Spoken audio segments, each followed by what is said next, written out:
Hey everyone! Oh my gosh, welcome back to the live. I'm so excited. I am sitting here with Miss Avianca Manning, and we are in the listen. I'm in the Capital One Cafe over here, y'all. Y'all don't know nothing about this life.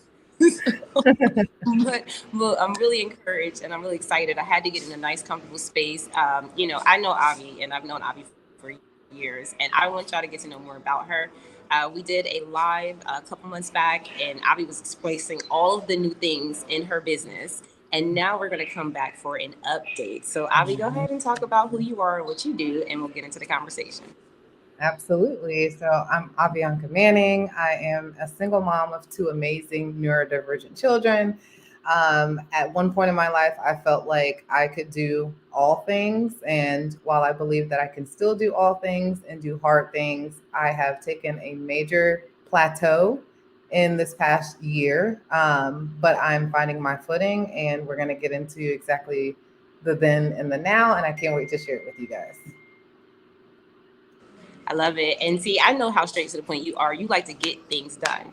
And Yeah. I have literally seen you just shift and change. And going from the past, like, I mean, Avi, as a mom, let's just talk about that a little bit because I know that sometimes as moms, we do get caught up in the life of being a mom and taking care of everyone. How have you overcome some of those challenges when it came down to, starting that first part of the business, and then now at the growth stage where you are now? So I'm the type of person that loves to stay busy.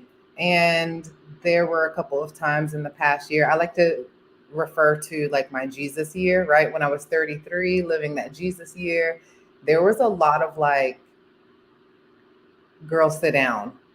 Like you have to slow down. You just cannot continuously beat yourself to a pulp, right? Because I'm one person providing for two humans, and my resources were slowly but surely, I mean, resources as in my brain wasn't functioning, just being like, I don't want to say irate, but just like overstimulated all the time and trying to do everything by myself, to the point where, again, that Jesus year last year was just kind of like, look, these are all the talents, these are all the things that you're great at, but we can't tackle every single one of them in this season, right? So it was about not manipulating my life, but kind of like reorganizing my life to make sure what I was doing made sense for that year, for that moment. So as a mom, it's like learning how to slow down and also learning how to seek help. That is my toxic trait. I do not want help. I don't ask for help. And again, this year just kind of knocked me off my feet, or this past year, because I turned 34 in July. This past year forced me to depend on everything but myself. So, moms out there, you got to ask for help, and you have to be okay having a completely like lazy off day. You're still doing something, but it's okay to rest. Like that's what last year taught me. Can you explain Jesus year? Because everybody may not know what that means. Yes, yes. So in a sense, without getting too biblical, it just means Jesus, that was his age, right? That's when he went through all of his trials and tribulations. That is one of the most powerful chapters of the Bible. And as I turned 34 and I had that epiphany, I was like, what does 34 mean? Right? Because I don't like, take me off the strong person list, God. Like, please, what does 34 mean? Like, and 34 literally means identity. So it makes so much sense why in 33 I was battling with so much, because I didn't know who I was or what I was supposed to be doing or what I was being called to do. But it's like as soon as I turned 34, everything, all the low days have just, the momentum is crazy this year already. And my birthday was last month, you know? So yeah. Look, you better not come for me, okay? Listen, I'll be with the perfect. Now Absolutely. now I know you well enough, and happy belated birthday. Um, I know for you, Avi, you celebrate people a lot. You're always doing a lot. I've been around you for some time, and I know that sometimes you have to be reminded, like, and I'm glad that you said this to other moms, to just take yourself out of it and be okay with not being okay, getting the help, right, and celebrating yourself. Yep. I feel like for what you're saying is really good, because most people won't share that in these moments. It's not easy. Like, it's not easy to go through things and to be like, y'all, like, this happened. Right. How do you feel now that you're 34 Mhm. and you're getting older and you're learning some new things? What is like the next step? What do you think is like really the next level of desire for you now? Honestly, I think that for me, the people pleasing era is like over, to the point where I'm allowing opinions to solidify what I'm going to do, how I'm going to do it, when I'm going to do it. And again, just removing all of those inter ideas. I call it understanding, right? Like really going deep within and understanding your values and making sure they're your values, not values that have been passed down or things that you've been taught. Oh, our family, we do things this way, or well, you went to college, so you should do this. Like this year is literally like, I worked hard. I've been through the mud, right? I like apply the lesson if you learn from it. And last year was very tough, but it was because there was a lot of tug of war. God was trying to pull me and I'm pushing, you know? So it's just like this year is like all the seeds that were planted, all the tears that dropped into the soil, like now it's just time for those things to flourish, you know? I feel you. I put it up. What were the lessons? Because listen, there's Mhm. so many that we can take and run with if we're wise. Like, I admire, and this is what I want to say, because the last time we spoke, you were doing crazy stuff on LinkedIn, and people were like, "Oh my God!" Like, there's so much information that people need, right? Mhm. And if you just step out and just do it, you'll see the Mhm. results. And then another part of what you did with your brand is you were just like, hey, I really want to see what I can do on another platform. So I want to go into that a little bit, because sometimes people are afraid of change, Mhm. right? And I think that's just the only constant. But what was that like, doing something new, and how did that work out for you? So I was on LinkedIn for let's say a year, about a year or so. But before I inappropriately used LinkedIn, meaning I didn't know exactly how to use LinkedIn. I just had it because it was like, yeah, I have a job, so I need LinkedIn. Whereas when I recreated the most recent one, that's when I actually started connecting with people, like building a small community and really thriving and getting to know people in different industries, not just the industry that I was in. And of course, yes, with all the digital media and the marketing and all the things that I do, that also brought people over to my page as well. But I finally got off when I was in that moment of disparity where I was like, I cannot find a job in this economy. So I don't want to keep staying on LinkedIn to watch everybody else, finding jobs or doing whatever. So again, the comparison is the thief of all joy. And that's so true. So I had to just decompress, get off of social media. And then I had a friend that was like, why aren't you on TikTok? And I was like, because TikTok is for kids. And she was like, but it's not. She was like, but it's not. And so she was like, I want you to go download TikTok, go do your thing that you do so well, and watch what happens. Made the TikTok May 25th, started off with like 3 followers, with my friend being one of them. Fast forward to today, I'm at like 14.5. And then fast forward to the moment where I received the job offer as a talent manager. That's like, had I not done it, you get what I'm saying? I would not be in this scenario right now. So it's like everything that I could have, I'm not even going to say that I could have, everything that I did pray for, as far as God, I want to be creative. I want a job that allows me to work from home. I want um, just the opportunity to take all bits and pieces of me and bring it to the job. Because, sometimes a job only wants the requirements that are within the industry. They don't want all the bells and whistles. Look, we're looking for this set of skills, and that's it. And so moving into the talent manager space, it deals with sales, which is where I started. It deals with recruiting, which is the operations side. It deals with marketing because I have to market myself, market the talent, negotiate contracts, like all the things that you could think of. It's like my world wrapped into one. So again, those fear-based um, thoughts can literally water down everything that you've been praying for. So again, just being selfish to the point where I'm still humble, right? Because I know who's providing for me, but removing all of the, oh, well, you're going to work in social media influencing and you're going to, all the naysay stuff. Like you just have to like silence it. You have to silence it and just press forward.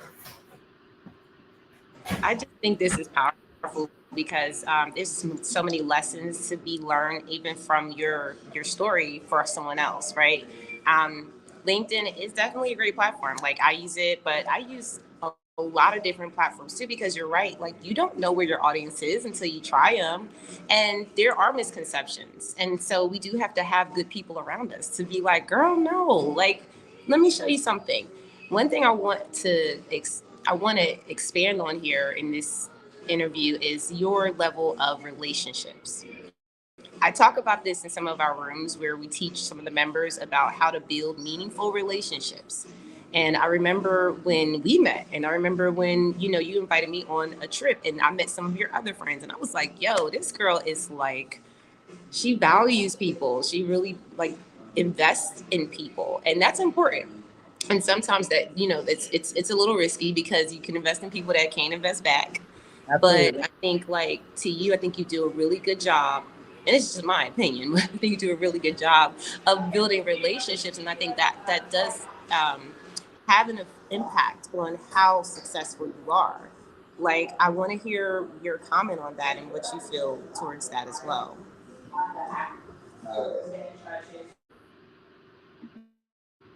I think more importantly, when it comes to connections, I think that reciprocity is like the biggest thing, right? Because again, like you said, some people are not always going to be able to give you what you give them, but also we have to try and remember what the differences are between relevance and how frequently someone does something for us, right? Because everybody's love language is a little different, and we have to keep in mind that sometimes people don't really know how to do a thing the way that you do a thing because they've never received the thing. You get what I'm saying? So lower the expectations a little and do what you feel called to do, not because you're expecting something back. You get what I'm saying? I think that it creates a toxic cycle. Like we're all grown, we're all adults. Some of us have families, we have husbands. Like I can't always text you back as soon as you text me back. And I need you to be okay with that. Because honestly, we should be able to pick up where we left off. I don't care if it's 3 weeks from now, because again, life, priorities. So when it comes to, like building your community and your tribe, I always say like your vibe will attract your tribe. And that goes hand in hand with if you were to invite me somewhere and I go and meet your friends, right? Initially there's going to be a vibe. I'm the new girl, these are your established friends. So it's like the level of expectation just has to go away so that you can organically approach people, places and things without thinking people owe you something. You get what I'm saying? Yes, I understand completely, and I feel you on that because I just think that sometimes we do have high level expectations. I even had to learn a lot of those things along the way. Um, I really, I really want to look at your TikTok, y'all. Y'all have to go look at the TikTok. You have, to, and we'll put the TikTok address Yeah. in the comments after this live. And also, if you have questions, this live is evergreen, so make sure that you put your questions in the comments. And also, Avi, I want to hear about the audience because when you did your TikToks, you pretty much were sharing a certain type of message. So, what type of message did you start to share there, and what kind of people were like joining in on that? That vision that you had. I think that honestly, it was like a mixture of who you know me to be. Like there was some parent humor. There was just honest creativity. There was daily lifestyle things. Me going to the store, me grocery shopping, things with my son again because he's autistic. So just little hacks or bringing awareness to Black and Brown people that like yes, this is a thing, and no, we don't have to shame them or shame ourselves because we have children that have special needs, right? So the messages were like intertwined with each other, but one thing I can say is I showed up authentically, and that is what helped me get to that number. But now that I'm in this predicament as a talent manager, I can tell you that the number doesn't mean anything, right? Because it's about your engagement. So you can have 100,000, 90,000, a million, but if they don't engage with what you're producing, I tell people whenever I go live on TikTok, You have to start thinking of your content. I don't care what platform you're on, your content, start treating it like food. It should nourish, it should feed your audience. And if it's not, that's why you have low views. That's why nobody's commenting, because you're creating selfish content that surrounds you, right? Each platform is a little different. So, you got your Facebook, that's more of like the family reunion, the high school reunion type vibe. You got to be a little selective, with what you post. And then you have X or Twitter, which is fast. And it's just like threads where a lot of ideas are just shared and news is shared. Pinterest is your vision board. Instagram is where you put your still photos, your images, your reels. TikTok is all of that combined into one, but the platform has people that do not judge you. It's very weird, but it's very like, that's a breath of fresh air, right? Because it's like you sometimes on Facebook, and I am queen of deactivate. I will deactivate my Facebook in a heartbeat if I'm like overstimulated or it's just too much drama, or like honestly, I just don't care what people are doing on Facebook. But when I find you on Instagram or I find you on TikTok, it's like a whole new reality. You're a whole new person. There's something completely different going on.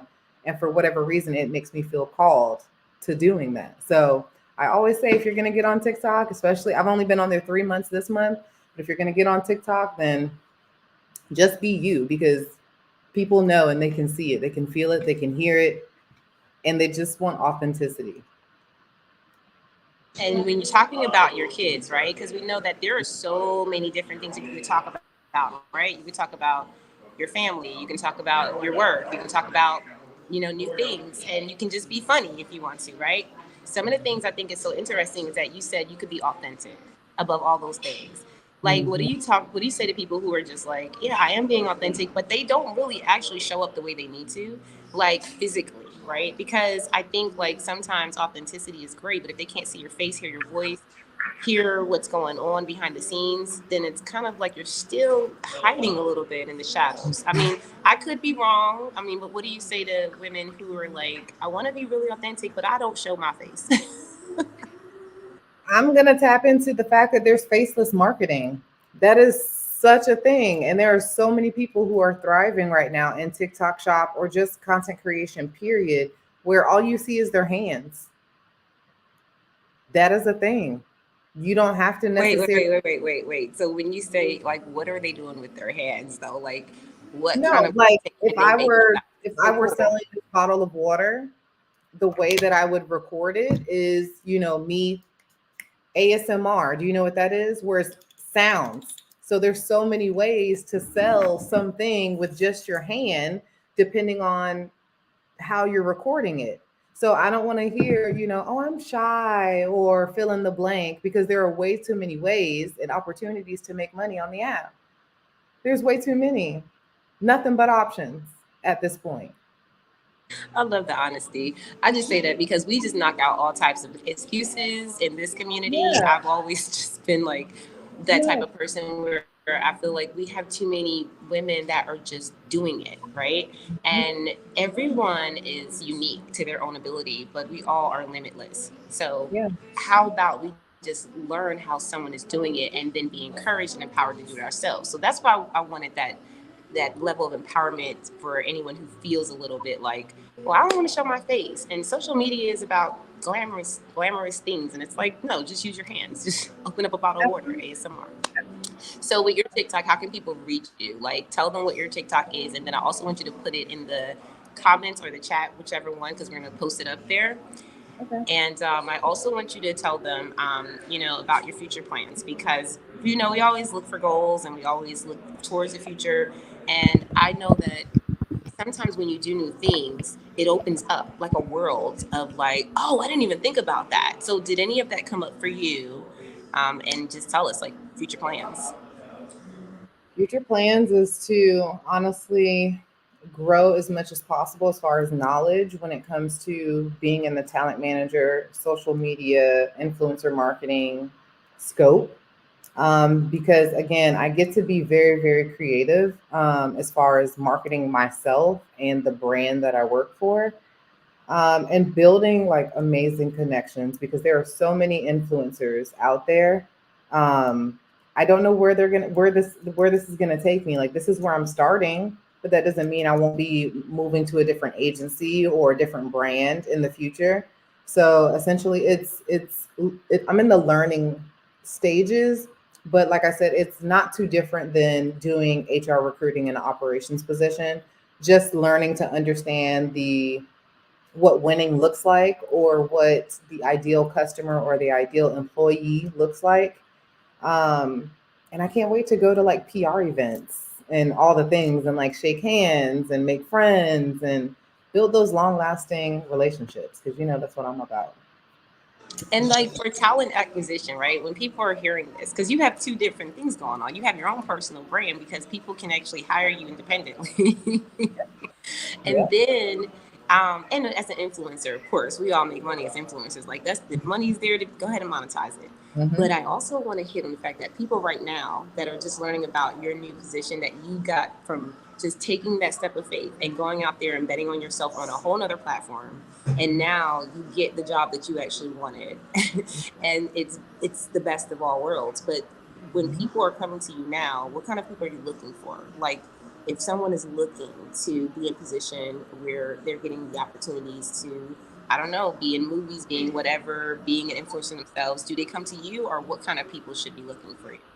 So yes, they can come to me. I do have links in my bio so that they can directly go to my business email as opposed to personal because there's a lot of stuff in that personal. But essentially, each agency is going to be a little bit different. And right now, we're focusing on content creators, UGC, which is user generated content, or just regular influencers who do lifestyle, beauty, fashion. If you're the type of person that has your family and you guys love being on YouTube or you have a following, those are the type of people that we want to hear from. Organically, we like the 8,000 number as like minimum entry. But the more followers you have, plus the more engagement that you have, that's going to give us a bigger opportunity to pair you with other brands. So the branding part is exciting because that's where the money comes in, right? You get to create content for a brand. They're going to pay you for 2 Instagram posts, 2 TikToks, and a reel, and you could walk away with 6 grand. So it literally just depends on the campaigns that we're looking at, and it also depends on you and your niche. So when people are like, oh, I don't have a niche. I just post whatever I want. How are we supposed to market that? How am I supposed to market you as a creator? If I'm pitching to, let's just say Elf, right? Elf Beauty, but your bio says that you're a dog mom who loves red wine. That doesn't help me. They're going to come and look at your profile. So you have to make sure whatever's in your bio can be found in your content, or it's I feel like it's really different if you're on TikTok or social media, especially Instagram and TikTok. We do most of our scouting through Instagram. If you're on those apps and you're just having fun and it's your yearbook, that's where you keep all the photos and videos of things that you do, that's fine. But if you're looking to get brand deals for big name brands, okay, then you're going to have an aesthetic. You're also going to have quality in your content. The way it looks cannot be blurry, cannot have dark lighting, all the things. I'm not saying you can't show up organically, right? But it's about the person on the other side. Again, we're consuming your content. Am I going to leave full or am I going to leave hungry? So that's the biggest thing. And I like to tell people that we have to kind of stop saying that we're if content creator is in your bio or it's attached to your name, take that out because there's nothing special about being a content creator because we're all content creators. So you should be telling us managers, talent managers, people that are scouting, we use SEO, we're using keyword searches, right? We don't have time to just click on friends and just look through everybody's. We're literally going to the search bar. It's no different than a recruiter for an HR position, right? They're going to search for those keywords. You need to have that in your title so that you can be visible. And if you want to have fun, then make another profile. Wait, hold on. You started breaking up again because I was trying to get it, let it clear up. Hold on, let me see. Because this is important. Because you were telling us some good. These are some gold nuggets, y'all. So y'all listen up, take notes, because this is stuff that people will tell you about your content, and you have this coming straight from Avianca, who's telling you like, look, your stuff blurry, it's looking crazy. You got content creator. We don't feel like looking through all those people because that tag is broad. And I think like keep going, please, because I really want you to finish, but I just wanted people to just like listen up, y'all. Yeah, so content creator is null and void. There's nothing special about it because we're in an era where everybody that posts something is a content creator. So if you're going to be specific, you have to niche down. You cannot do everything. But I want to place an emphasis on lifestyle. You can do lifestyle. It's kind of like here goes my elementary education. Is it a Venn diagram? The little spider web, a web. So the keyword goes in the middle, and then you have all the legs that do something else. So if you want to do lifestyle, lifestyle can be beauty, it can be fashion, it can be DIY, it can be fill in the blank. So instead of trying to do all of them at one time, focus on just your niche. If you like shoes and all that stuff, then that's lifestyle. So I'm okay if I see lifestyle in your bio, and then as I'm going down your page, I see all the bits and pieces of lifestyle. But I should not see lifestyle creator, and then I go to your page and you're doing, trying to think of a different niche, fill in the blank. It's not aligned. You can't be a plant mom talking about lifestyle. It, you got to pick one. You really have to pick one, because think about the brands that are out there. If I want to pitch to, um, let's just say the company's niche is like botanical, right? And they sell plants or what have you, then I want the plant mom for that, right? Someone who knows about plants. But I can't take someone from lifestyle who only knows Mac products and Elf products and pitch them to the plant organization. It's not going to make sense, and they're going to politely decline. You know, so harsh reality, but like, you have 3 seconds in your videos, 3 seconds to gain somebody's attention. After those 3 seconds, they either stay and convert to a follower, or they purchase whatever it is you're selling, or they leave your page and never return. So you got to make sure, instead of saying, "Hey Facebook" or "Hey Instagram," start right away. Put the hook. Put whatever is the most juiciest part of what you're getting ready to say first, and then start telling us the rest of it. I think a lot of us, especially when I'm looking at videos, we think about how we were told stories. So when a story is read to us, or a book is read to us, it's done in chronological order. That doesn't work for social media. We don't care about what happened in the beginning. Tell us how it ended, and then tell us about the middle and the beginning. Make sense? Like, it's legit. That's the type of stuff that we look for, because it's about You just gave like a storytelling. mini master class. Yeah, the art of storytelling is creme de la creme. If you don't know how to tell a story organically, then there's no way that a brand is going to invest in you to pitch an item or a product to the audience. Because instead of saying, for instance, this cup, and I know I have a blurred background, this cup is better than a Stanley cup because this cup does not spill, right? The way that it's set up, it can fall over, right? So that's what I need you to say first when you're talking about the products. Not, "This is my pretty blue cup, and it's by Palcan, and it comes with a really cute straw." And I don't care. You know how many cups are cute and have a nice straw? You get what I'm saying? So you need to tell the most interesting part first. And the most interesting part is, sis, if your kids knock this over, your drink's not going nowhere. That's the interesting part about it. So tell that part first, then talk about how pretty it is, then talk about the accessories, But first, you need to be able to sell the product. And your audience has to be so engaged that they actually believe you. Not that they need to believe you, because you should be, telling the truth, but that's how you build an audience that trusts you as a small content creator.